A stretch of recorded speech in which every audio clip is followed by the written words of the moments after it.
모이기를 힘쓰자라는 제목으로 말씀을 나누겠습니다. 여러분, 참 신앙인이 어떤 사람이 참 신앙인일까요? 참 신앙인은 하나님 앞에 나오는 것을 가장 행복하게 여기는 사람이, 아마 그런 사람이 참 신앙인이라고 생각을 해요.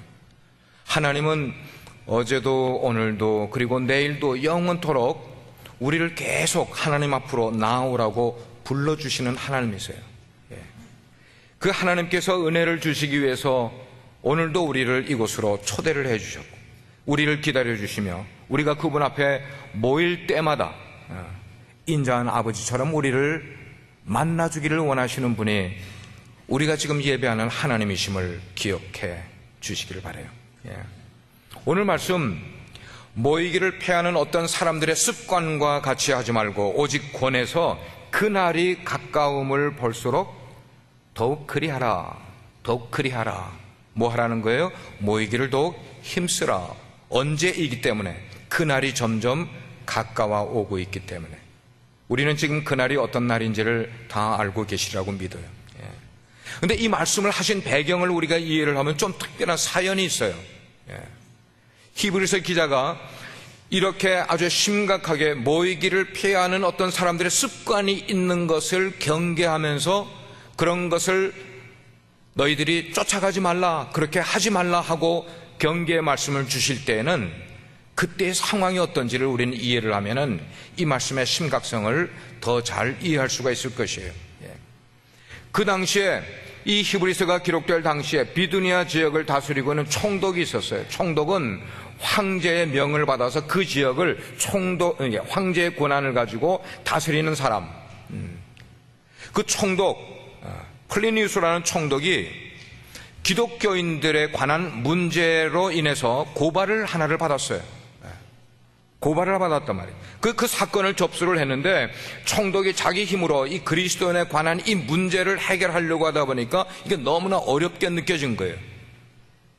그래서 자기 상관인 로마의 황제에게 편지를 보냅니다. 편지를 보내면서 그 편지 내용 속에 그리스도인에 관한 이야기를 이런 식으로 표현을 해서 편지를 보냈어요. 황제 폐하, 그들은, 여기 그들이라는 게 누구예요?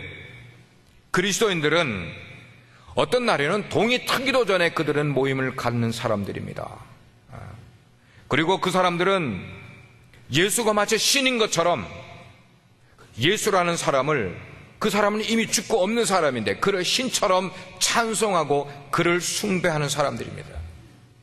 근데 이상한 건요, 그들은 어떤 범죄도 짓지 않으려고 애를 쓰며 살아가고 있고, 그 사람들은 도둑질도 하지도 않고 남의 것을 빼앗지도 아니하고, 그리고 자기들의 믿음을 배반하지 않겠다고 자기들이 믿는 그분 앞에 맹세까지 하면서, 그리고 그 모임을 위해서라면 헌금하는 것을 전혀 어려워하지도 않고 그런 삶을 살아가는 사람들입니다. 그리고 그 사람들은 자기들의 모임을 다 마친 다음에 공동으로 무해한 음식, 내용이 그래요. 무해한 음식, 우리로 지금 표현하면 성만찬을 하는 겁니다.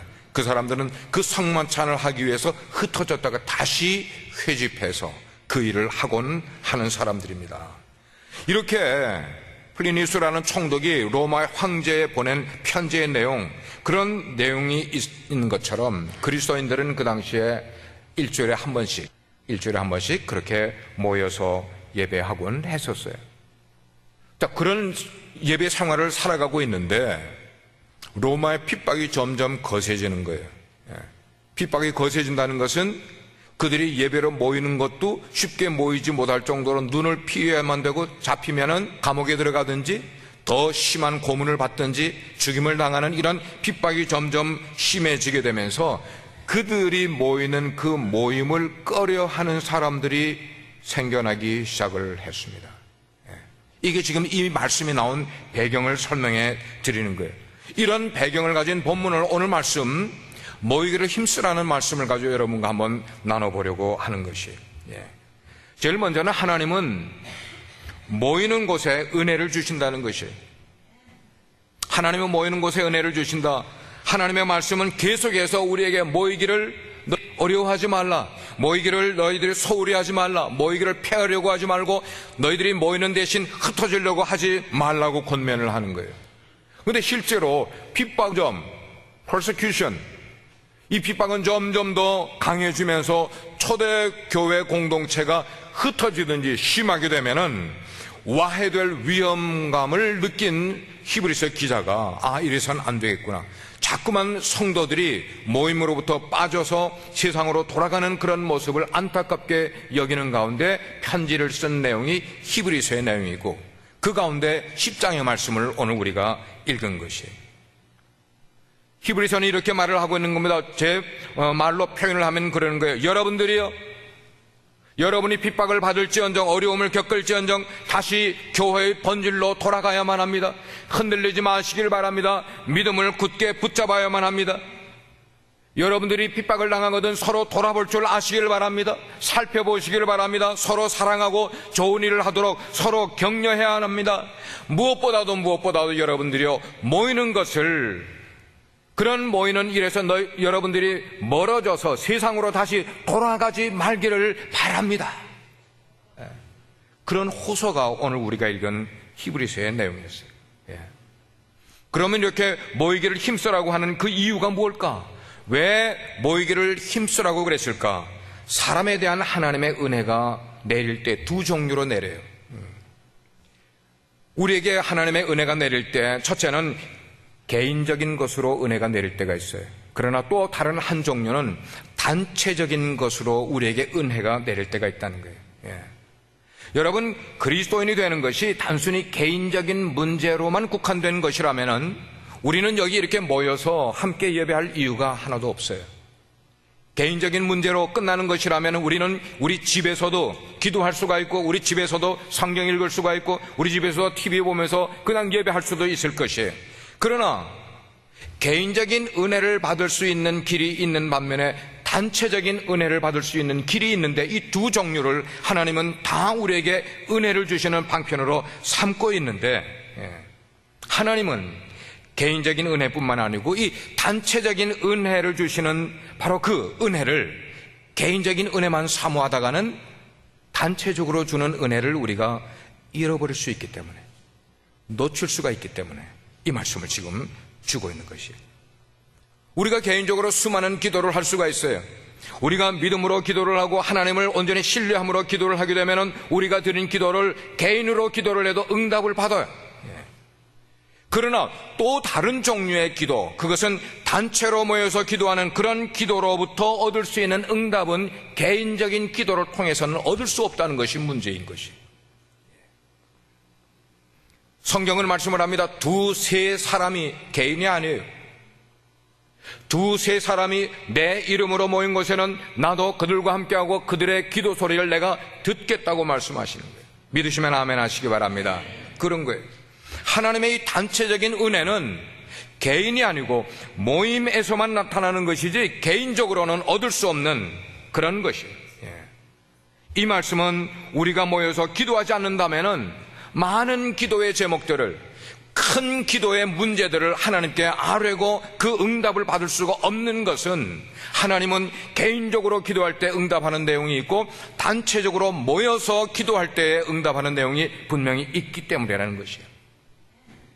따라서 하나님께서는 사적인 개인 기도만 들으시는 것 아니라 공적인 단체의 기도, 이런 두 종류의 기도를 모두 하나님이 응답해 주시는 방편으로 쓰신다면 우리는 이 두 종류를 어떻게 해야 될까요? 우리의 신앙생활 가운데 같이 할 줄 알아야 된다는 말이에요. 그러므로 신자들이 같이 모이지 않는다면 어떤 기도는 응답을 받지 못한다고 생각을 할 때 우리는 모이는데 열심하여 모여서 행할 수 있는 그런 기도, 여기서 대표로 나와서 기도를 하셔도 그 기도가 뭐예요? 우리 단체 기도가 되는 것이기 때문에. 여러분, 이것은 기도만 아닙니다. 우리가 하나님의 말씀을 연구하고 말씀을 받는 것도 마찬가지예요. 우리는 성경을 펼 때에 어떤 기대감을 가지고 성경을 펴니까? 하나님의 빛이, 성경을 내가 읽는 가운데 하나님의 빛이 나 가운데 임하기를 간절히 기대하는 마음으로 성경을 읽는 거예요. 그렇지 않습니까? 여러분, 우리가 성경을 펴서 읽으면 성경이 자연히 우리에게 깨달아집니까? 아니에요. 아니에요.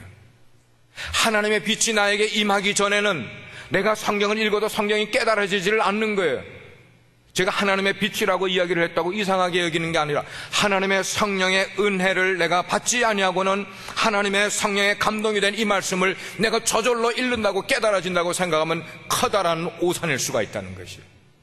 하나님의 빛이 내게 임할 때, 성령의 은혜가 내게 임할 때에만이 내가 펼쳐 읽는 이 말씀이 깨달아지기 때문에, 그래서 우리는 늘 성경을 읽을 때마다, 성경을 들을 때마다, 하나님의 말씀을 들을 때도 그냥 듣는 게 아니라 위로부터 하나님의 이 순간 내가 저 말씀을 들을 때에, 저 말씀을 읽을 때에 깨달아지는 은혜를 주십시오라는 위로부터 오는 은혜를 간절히 사모할 때에 그 은혜를 받은 자가 말씀을 깨닫게 된다는 말씀. 그래서 어떤 말씀은 성도들의 모임에서가 아니면 깨달을 수 없는 것들이 있어요. 개인으로 아무리 성경을 읽어야 그 말씀이 깨달아지지 않는데 모여서 설교자를 통하여 하나님의 말씀이 단체적으로 주어지는 것을 듣는 때에 하나님의 은혜가 깨달아지는 그런 놀라움. 모임이 아니고서는 깨달을 수 없는 그런 은혜, 이런 것을 모여서 얻으라고 하기 때문에 모이기에 힘쓰라고 말씀을 하는 거예요. 사랑하는 여러분, 주일이면 우리가 여기에 모여서 하나님을 예배해요. 예배한다는 것은 하나님과 나와 무언가 내통하는 거야, 교제가 있는 거야. 나의 마음속에 있는 것이 하나님께 올라가야만 되고 하나님이 우리를 향하여 품고 계신 생각이 우리 속에 전달이 돼야 이게 예배이죠. 믿습니까? 이런 일들이 이루어지는데, 상호관계가, 우리가 주의 이름으로 모이게 될 때에 우리 공동체가 이렇게 모였으면은 우리 가운데 어떤 사람에게 먼저 하나님의 빛이 터치할 때가 있단 말이에요. 말씀을 듣는 가운데 동일하게 똑같이 다 은혜를 받는 것 아니라 먼저 하나님의 말씀이 은혜로 내 심령에 터치하는 분이 분명히 계시다는 것이에요. 그러면 하나님의 빛이 터치한 그것은 거기서 끝나는 것 아니고 그 한 사람에게서 반사되는 거야. 빛이 반사돼. 옆에 있는 사람에게 내 은혜 받는 것이 전달이 되는 거예요. 그 사람이 또 다른 사람에게 성령의 감동을 받으면 또 그 말씀 들은 것이 깨달아지면서 옆에 사람에게 또 전달이 되는 거예요. 또 전달이 되고 전달이 되고, 그러는 가운데 우리 모든 곳에 하나님의 큰 은혜의 빛이 우리를 감동하게 될 때에 그 속에서 성령의 역사가 일어나는 줄 믿으시길 바랍니다. 이런 것이 바로 단체적인 은혜인데, 단체적인 은혜인데 이런 것을 우리가 모이지 아니하고 어떻게 얻을 수가 있겠냐는 것이에요.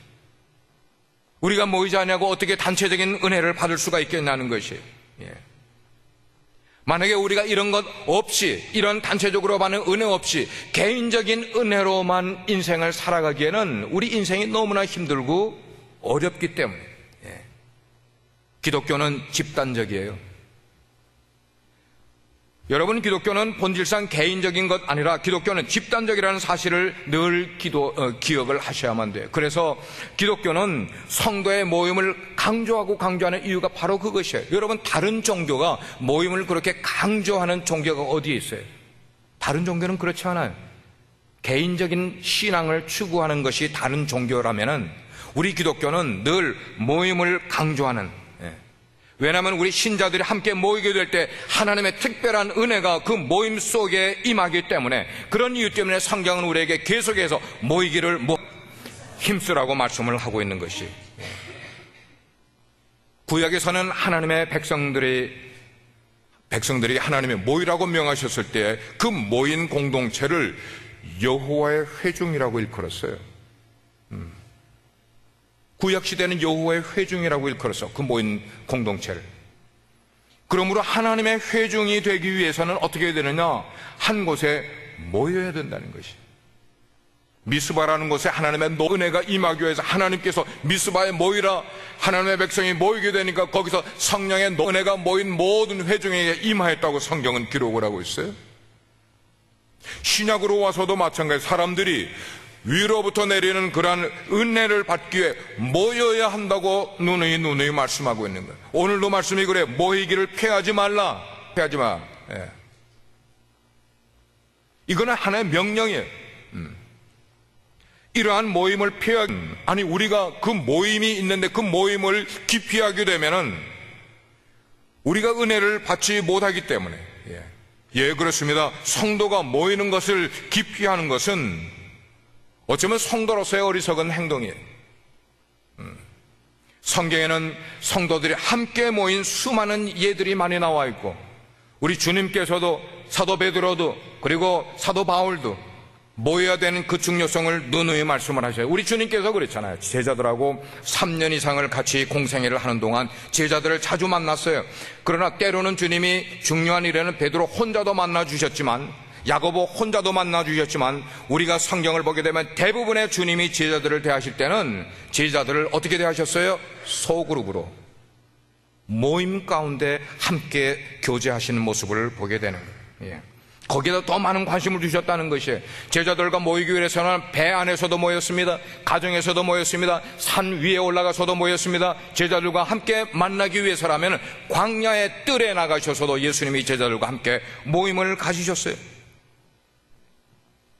예수님이 잡히시던 날 전날 밤에 다락방을 빌린 그 빌린 다락방에서조차도 예수님은 제자들과 함께 모였었어요. 부활하신 다음에 예수님이 누구에게 가장 먼저 나타나셨어요? 모여서 기도하고 있는 제자들 앞에 예수님이 먼저 나타나신 거예요. 펜테코스트, 오순절 성령 강림이 있기 전에 제자들은 한 곳에 모여서 마음을 같이 해서 지속적으로 기도를 하는 가운데 성령의 놀라운 감동을 그들이 받게 된 거예요. 그 후에 핍박이 심하게 될 때도 제자들은 함께 모여서 기도하고 있었어요. 그러다가 사도 베드로가 감옥에서 이렇게 추록을 해서 제일 먼저 찾아가는 것도 제자들이 함께 모여서 기도하고 있는 그 장소를 베드로가 먼저 찾아간 것을 우리는 기억을 하고 있어요. 바울 서신 가운데서 함께 모이기를 너희들이 패하지 말라고 말씀하는 그런 내용. 그래서 고린도 교회에 보내는 서신 가운데도 그랬어요. 온 교회가 연합하라고 말하고 있어요. 예, 그렇습니다. 교회에 속하여 있는 사람들은 결코 그 모임을 떠나서는 안 되는 것이에요. 교회에 속해 있는 공동체 일원이라면 그 모임을 떠나서는 안 되는 거예요. 예.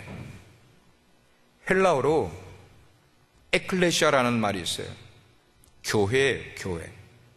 에클레시아. 이것은 불러냄을 받은 사람들의 모임이라는 뜻이에요. 예. 여러분, 우리가 세상으로부터 불러냄을 받은 사람이라는 것을 믿으시는 분은 아멘 하시길 바랍니다. 우리는 세상으로부터 속해 살다가 하나님의 특별한 은혜를 받아서 우리가 불러냄을 받은 사람들이 따로 모인 거예요. 이 모여서 뭘 이루었어요? 교회 에클레시아를 이룬 거예요. 예. 오늘날도 하나님께서는 이렇게 불러냄을 받은 사람들이 세상에 머물러 있는 삶을 살지 아니하고 너희들끼리 어떻게 하라는 거예요? 함께 모이기를 원하는 거예요, 모이기를. 그러나 만약에 부르심을 받은 각 사람들이 각각 자기 마음대로 독립하겠다고 하면은 에클레시아는 존재할 수가 없는 거예요. 에클레시아는 뭐예요? 부름받은 그런 사람들이 함께 모이는 것이, 함께 모이는 그것이 얼마나 중요한가. 성경에 보면은 은사에 관한 이야기가 고린도전서 12장과 14장에 나오고 있어요. 근데 이 두 장에 차이가 있어요. 고린도전서 12장은 몸 안에서의 은사를 설명을 해주고 있다면은 14장은 모임에서의 은사의 역할을 이야기해주고 있는 내용이었어요. 이 두 장을 여러분들이 자세히 읽어보시면 12장에는 지체들마다 각자 다른 은사를 하나님이 주셨다 말씀하고 있어요. 지금 여러분들이 여기 쭉 계시면 우리 한 몸으로 이해를 하시면 돼요. 머리만 빼고 우리 모두가 다 열 손가락, 열 발가락, 우리 내장, 우리 모든 몸의 지체라고 성경은 그렇게 설명을 하고 있어요. 14장에는 뭐를 설명하는가? 그 모임 속에서의 은사의 기능이 무언가 하는 것을 분명히 설명을 해주고 있는 내용이에요. 예, 그렇습니다. 몸의 은사는 특별히 모임에서 나타나야만 되는 거예요. 우리가 은사가 있습니까? 개인적으로 나타나려고 하나님이 은사를 주신 게 아니라 몸 속에서 그 은사를 드러내라고, 그래서 이 몸을 유익하게 만들려고 우리 각자에게 은사를 주신 거예요. 우리가 찬양의 은사가 있습니까? 몸을 세우기 위해서 찬양의 은사를 사용해야 돼요. 가르침의 은사가 있습니까? 몸을 건강하게 만들기 위해서 가르침의 은사를 사용을 해야 돼요. 남을 섬기는 은사가 있습니까? 몸을 바르게 세우기 위해서 이 섬기는 은사를 사용을 해야 된다고 말씀을 하고 있는 거예요. 그래서 이 지체에 대한 설명을 하고 있는 고린도전서 12장에는 눈은 발이 제대로 걸어가게 하기 위해서, 넘어지지 않기 위해서 눈은 발을 도우라. 귀는 손이 어떤 일을 바르게 하게 하기 위해서 손을 도우라. 손은 입이 뭔가를 심심해서 먹기를 원하면은 손으로 집어서 입에다 넣어줘서 입을 도우라. 이렇게 성경은 말하기를 우리 각 지체가 모임 속에서 각자의 그 은사를 활용을 해서 다른 사람들을 돕고 섬기고 덕을 세우는 일들을 하라고 우리 각자에게 그런 은사를 주셨다고 말씀을 하고 있어요. 그러니까 우리에게 은사 준 그 은사가 이 몸을 떠나서는 아무런 가치가 없는 거예요. 하나님이 우리에게 주신 이 은사를 바르게 활용할 수 있는 것은 이 몸을 아름답게 하고 몸이 기뻐하게 하기 위해서 이 공동체를 정말 건강하게 세우기 위해서 우리 각자에게 그런 것들을 주셨다고 성경은 말씀하고, 그러므로 함께 모이지 아니하는 사람들이 어떻게 몸의 기능을 알 수 있겠고 어떻게 몸의 기능을 행할 수가 있겠냐는 말이에요. 모이지 않는 사람들이 어떻게 그 일을 하겠냐는 것이에요. 모여서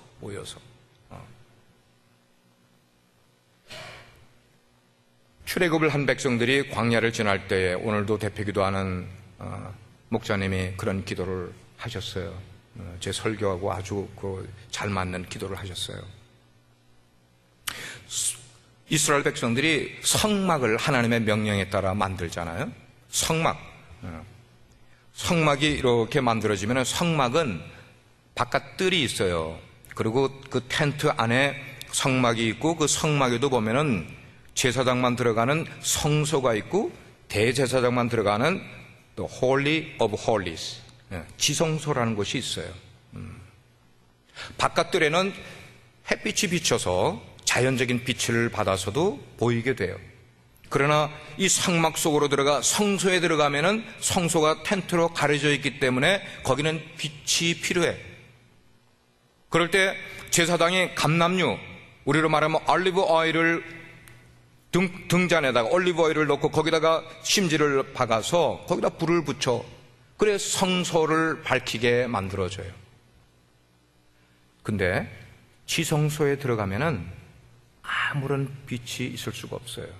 자연적인 빛도 등잔불과 같은 인공적인 빛도 거기는 빛이 있을 수가 없어요. 거기는 오직 무슨 빛만 지성소에 있는가 하면 하나님의 빛만 있는 거예요. 여러분 깨달아지세요? 이게 무슨 의미인지? 지성소에 들어가면 하나님의 빛만 존재해. 자연적인 빛도 거긴 들어오지 못하고 인공적인 빛도 하나님이 허락지를 아니하여 오직 지성소 속에는 하나님의 빛, 하나님의 고고한 그 거룩함 속에서 나오는 빛만 지성소를 가득 밝혀주고 있는, 우리가 하나님의 빛을 받기 위해서는 지성소로 들어가야 되는 거예요. 우리가 예배에 나오게 될 때 하나님의 빛을 얻기를 원합니까? 그러면 지성소로 들어가지 않으면 안 돼. 지성소로 들어가야 우리는 하나님의 빛을 받아요. 근데 우리는 하나님의 빛을 받는 것 대신에 인공적인 빛을 좋아하고요, 자연적인 빛을 너무 좋아하는 것 같아요. 아니 우리 그리스도인들은 지성소에서 하나님을 만나 위로부터 내리는 하나님으로부터 직접 나오는 하나님의 빛, 하나님의 거룩한 영, 하나님의 거룩한 은혜를 받아야만 여기서 하나님을 만날 수 있는 은혜를 받게 되는 것이에요. 이 빛을 원하는 자는, 이 빛을 보기 원하는 자는, 이 빛을 경험하기 원하는 자는 어디로 들어가야 된다고요? 지성소로 들어가야만 만나는 것이에요. 지성소로. 이 지성소가 뭐야? 하나님이 함께 하시는 곳. 오직 우리가 모일 때에, 그 모임에 함께 하시는 하나님을 뵐 때에 우리는 하나님의 빛을 얻을 수가 있는 것이에요. 모이지 않고 모임에 나오지 아니하고 어떻게 하나님의 빛을 경험할 수 있겠냐는 것이. 교회가 함께 모일 때, 그때가 하나님께서 그 모임 가운데 빛을 비춰주시는 때가 곧 우리가 모일 때임을 믿으시길 바랍니다. 우리가 지금 어떻게 하고 있어요? 한 곳에 모여서, 이게 뭐예요? 지체들이 모여서 상호작용을 하는 거예요. 상호작용을. 우리가 보이지 않아도 우리의 눈빛을 통하여 하나님의 영광의 빛이 흘러나갈 수가 있는 거예요. 내가 한번 친절을 베푼 그 친절을 통하여서 하나님이 나를 통하여 내 형제 자매에게 보여주기를 원하는 하나님의 영광의 은혜의 빛이 비춰지게 되는 것이에요. 이런 것들을 우리 예배 속에서 경험할 때에, 여러분, 우리 예배 나오면서 이런 것 사모하고 나오십니까? 이런 갈망이 우리 가운데 있어서 하나님의 은혜의 영광의 그 빛을 내가 받기를 원하는 그런 간절함을 가지고 이 예배에 나오고 계십니까? 그래요.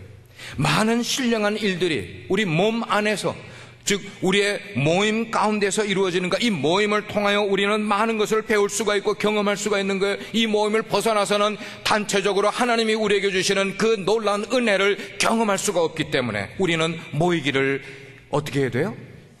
다 같이 모이기를 어떻게 해야 돼요? 모이기를 어떻게 해야 됩니까? 힘써야 된다는 것이에요. 그리스도인들이 모일 때에 세상 사람들이 모일 때가 아니고요, 그리스도인이 모일 때에 하나님이 거기에 함께 하신다고 말씀하고 있어요. 마태복음을 보면은 주님께서 두 번 내가 너희와 함께, 그 말은 하나님의 임재를 두 번 약속을 하신 말씀이 있어요.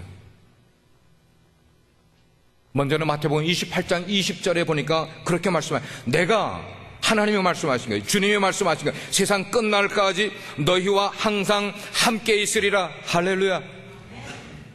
세상 끝날까지 내가 너희와 항상 함께 있으리라. 이 말씀은 뭔가 하면, 내가 너희들이 나를 세상 사람들에게 증거하려고 할 때에 너희들의 힘만 가지고 안 되니, 너희들의 능력만 가지고 안 되니, 그때 내가 너와 함께함으로 너희가 그 증거하는 일을 잘하게 도와주리라, 이 말씀이에요. 두 번째 예수님이 말씀하신 것은 마태복음 18장 20절에서 말씀하시기를, 그거예요. 두세 사람이 내 이름으로 모인 곳에는 나도 그들 가운데 있으리라. 나도 있으리라. 우리가 예수님의 이름으로 모이면 그 가운데 임재하시겠다는 약속을 말씀하셨는데, 이 두 개 가운데 첫 번째 것은 뭐라고 그랬어요? 우리가 증거하려고 할 때 하나님이 함께 하시면서 그 증거를 하게끔 만들어 주신다고 그랬고, 두 번째는 뭐예요? 두세 사람 내 이름으로 모인 곳에는 내가 그들과 함께 하겠다. 하나님의 임재에 관한 이 두 가지의 약속은 개인적으로 우리와 함께 하신다는 말씀이 아니고 단체적으로 주님의 임재가 임한다는 것을 말씀하는 구절이었어요. 오늘 신앙생활 하면서 미국의 개인주의의 영향을 받아서, 아니 미국만 아니고 21세기의 개인주의의 영향을 받아서 많은 사람들이 신앙생활을 어떻게 하려고 하는가? 개인주의적으로 신앙생활 하려고 하는 모습이 얼마나 많이 보이는지 몰라요. 그래서 개인에게 나타나는 하나님의 임재만을 알고 있는데, 그런 분들은 그룹 속에, 모임 속에 나타나는 하나님의 임재하심을 경험할 수가 없죠. 이게 중요한 거예요. 하나님의 가장 힘있고 이청한 목사님이 잘 쓰는 압도적인 하나님의 임재를 경험하기 원하는 사람은 우리가 모임 가운데 함께 할 때에 그때 하나님의 압도적인 임재가 우리 가운데 함께 하심을 믿으시길 바랍니다. 개인적으로 하나님의 임재가 있긴 있어요. 그러나 개인적으로 임하는 임재는 아주 미미한 임재가 밖에 아니라는 것을 우리는 알아야 돼요. 그러나 우리 지체들이 많이 모이면 많이 모여서 하나님을 예배하고 만나려고 할 때에 그 모인 곳에 우리는 이전에 경험하지 못했던 그러한 놀라운 강한 하나님의 임재를 경험할 수가 있기 때문에, 사랑하는 여러분들이여, 모이기를 힘쓰라고 성경은 말씀을 하고 있는 거예요.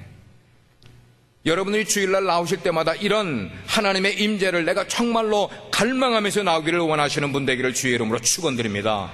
아멘. 우리가 함께 모이는 목적이 뭐예요? 첫째는 하나님을 만나기 위해서예요. 하나님을 만나기, 주님을 만나기 위해서. 우리가 여기에 모인 것은 어떤 형제자매를 만나려고 오신 분도 있겠죠. 그러나 그거에 앞서서 그보다 형제 자매를 만나는 것보다 훨씬 더 중요한 것은 하나님을 만나기 위해서 이 자리에 나오는 것이에요.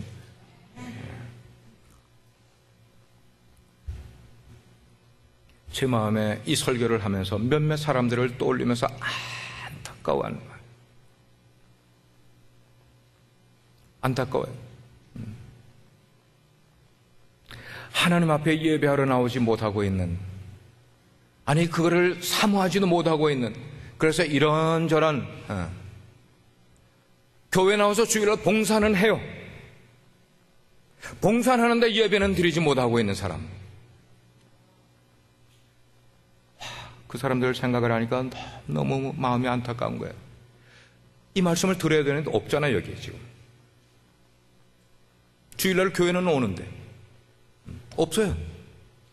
하나님의 은혜의 빛이 그들에게 내릴 수가 없는 거예요. I'm so sick. I'm so sick. 얼마나 제 마음이 안타까운지.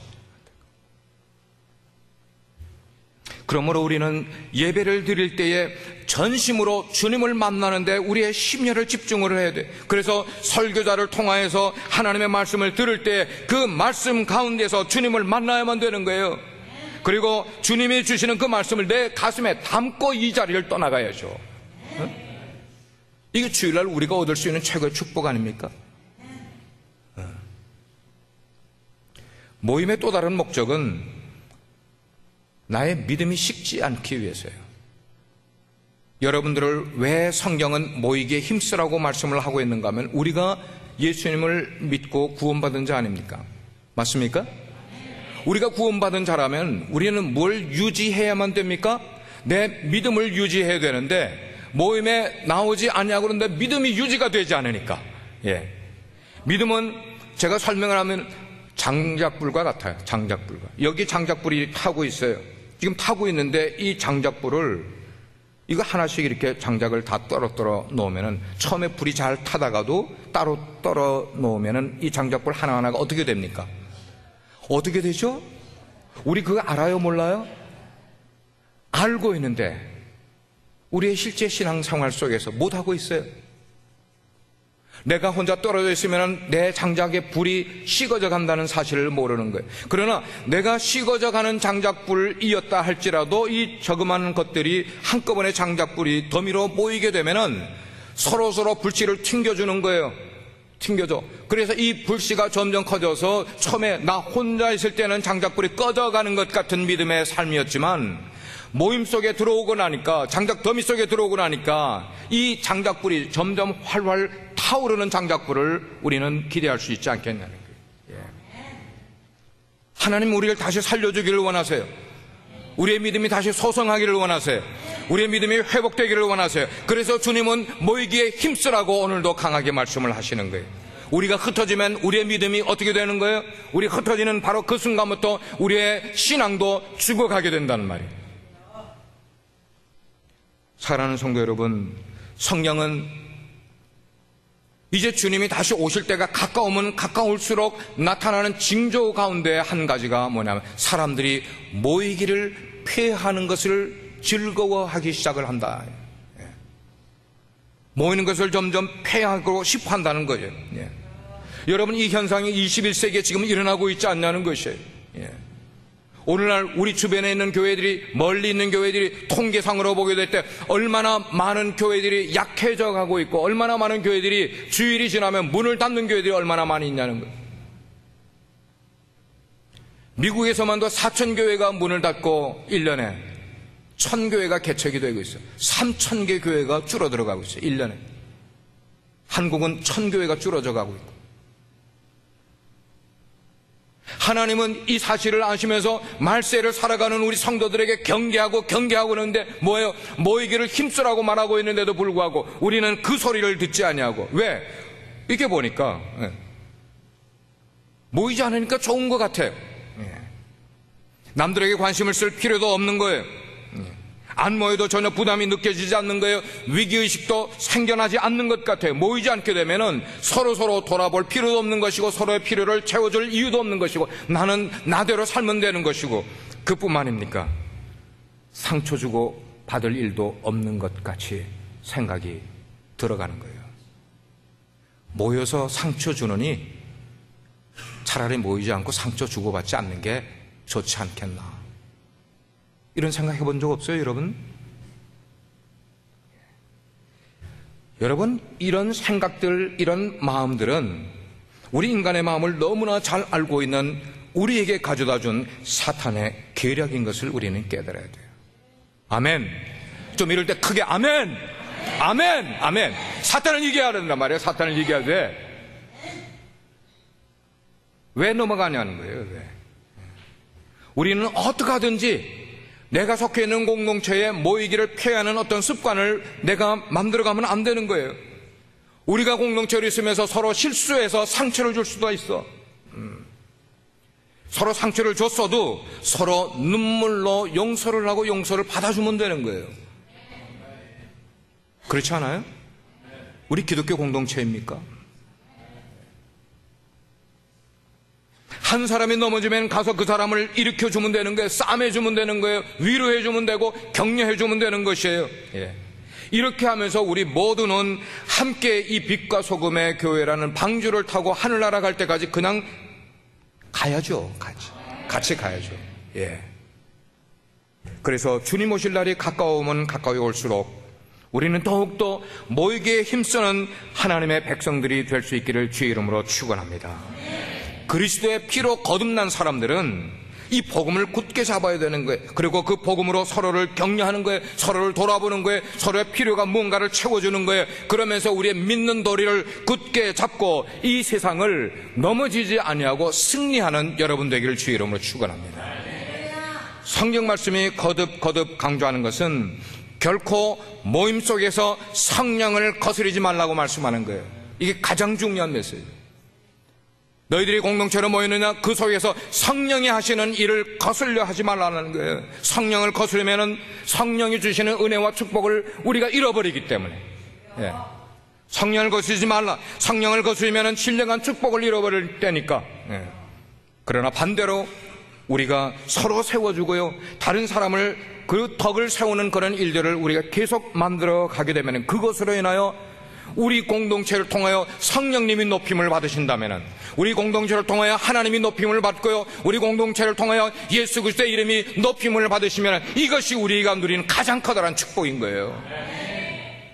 삼일체 하나님을 높여야 돼요. 우리는. 사랑하는 성도 여러분, 우리 모두 겸손한 마음을 가지십시다.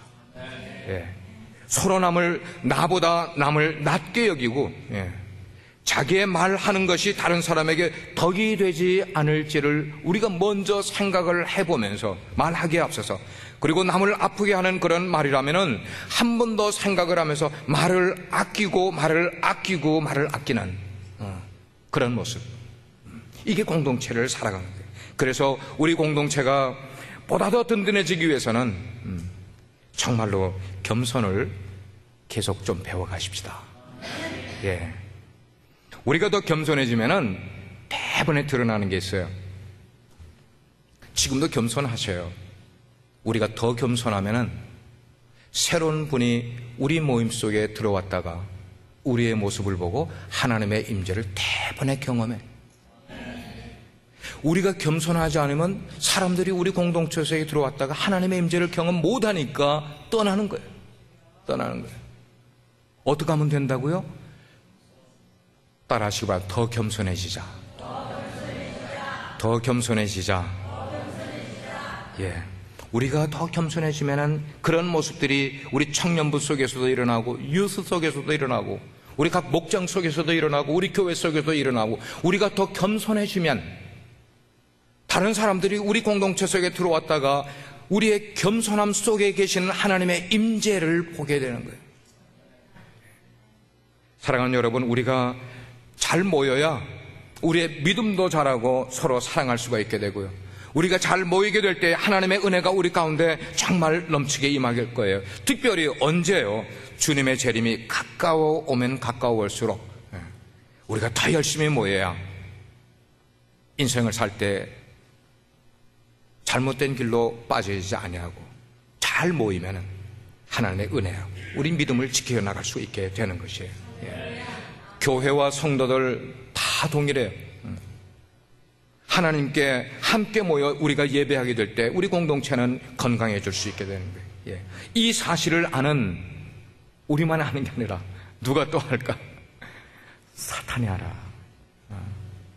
우리가 잘 모여서 하나님께 영광의 예배를 드리면은 우리 교회가 든든히 세워져 간다는 것을 사탄이 너무나 잘 알고 있기 때문에 사탄이 어떤 수단과 방법을 가리지 아니하고 우리 가운데 이간질을 하는 거예요.